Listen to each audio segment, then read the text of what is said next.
تمہاری زندگی کو کامیاب کر دے گے. فلاح اسے کہتے ہیں کہ ایسی کامیابی اس کے بعد ناکامی ہے ہی نہیں, ایسی عزت جس کے بعد ذلت ہے ہی نہیں. فتح یفتح کے معنی بھی کامیابی کے آتے ہیں, لیکن فلاح یفلح کے معنی بھی کامیابی کے آتے ہیں. دونوں میں فرق کیا ہے؟ ایک ہوتا ہے الفلاح اور ایک ہوتا ہے الفتح. دونوں میں فرق یہ ہے کہ یہ فتح کے بعد شکست ممکن ہے, یعنی ہار ہو سکتی ہے, لیکن وہ جو الفلاح ہے اس کے بعد ہار ممکن نہیں ہے. یہ جو فلاح ہے یہ دنیا و آخرت کی کامیابی اس سے مراد ہے. تو اگر میں میری نماز ایسی پڑھوں کہ جس میں وہ خشوع و خضوع ہو تو میری زندگی کامیاب. ایک ہے عمل کرنا اور ایک ہے ٹیڑھا میڑھا عمل کرنا. اللہ کرے بات سمجھ میں آ جائے. ٹیڑھا میڑھا عمل کرنا کیا ہے؟ صرف نماز پڑھنا بڑی بات نہیں ہے.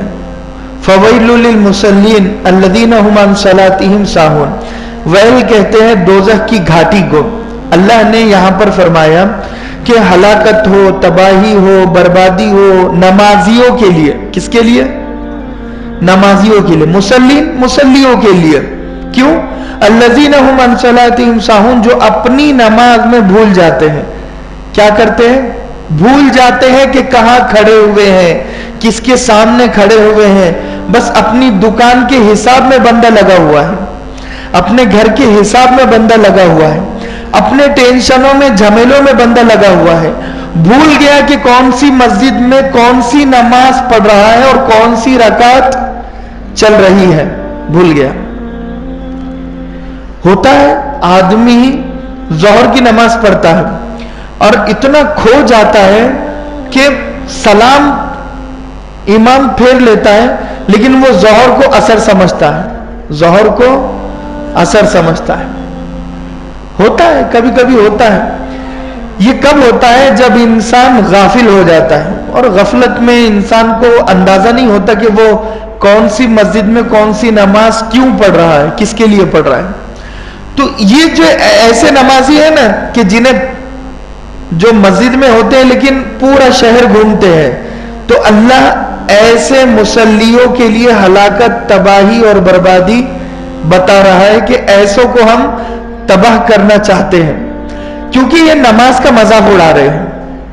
نماز تو وہ کہ اگر سانپ آ کر ڈس لے تو پتہ نہ چلے, نماز تو وہ کہ گھر جل جائے تو پتہ نہ چلے, کیونکہ صحابہ کی نمازیں بالکل ایسے ہی تھی. وہ الگ بات ہے مسائل میں کہ اگر کوئی موذی جانور آ جائے تو نماز توڑنا چاہیے, وہ ایک الگ کیفیت ہے, لیکن ہونا یہ چاہیے کہ اتنا ہم کھو جائے اللہ کے سامنے کہ ہمیں دنیا کے خطروں کا اندازہ نہ ہو. جیسے ہم دین سے غافل ہو گئے, نماز سے غافل ہو گئے اور دنیا کے جھمیلوں میں لگ گئے, دکان پر چلے گئے, تو اللہ چاہتا ہے کہ میرا بندہ جب مسجد میں آئے تو میں اور وہ اتنا وہ مجھ میں کھو جائے کہ وہ اپنے بیوی بچوں کو, دکان مکان کو, سب کچھ بھول جائے, سب کچھ بھول جائے. اللہ کو ایسے نمازیوں کی ضرورت ہے, اور ایسے نمازیوں سے مسجد خالی ہے. قیامت کے قریب کی علامت ہے مسجد بھری ہوئی ہوگی مگر خشوع و خضوع سے خالی ہوگی. نمازوں میں خشوع و خضوع نہیں ہوگا. یہ ہے عمل کرو. جب ظاہر سی بات ہے کہ نماز پڑھنا ہی ہے تو اچھی پڑھو, بنا سوار کر پڑھو, ورنہ مت پڑھو. اگر ٹیڑھی میڑھی پڑھنا ہے, دو جان پر پڑھنا ہے, دکھانے کے لیے پڑھنا ہے, ابا بول رہے ہیں پڑھنا ہے, امی بول رہے ہیں پڑھنا ہے, تو پھر اس سے اچھا ہے کہ پڑھو ہی مت. کیونکہ پڑھو گے تو کھپو گے, پڑھو گے تو پھنسو گے.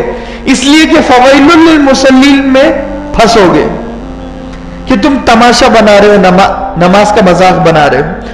اور ہے آج کل ایسی سپیڈ میں رکوع اور سجدہ چلتا ہے کہ بس اللہ رحم کرے کہ 4G کا کسی نے ریچارج مار دیا ہو.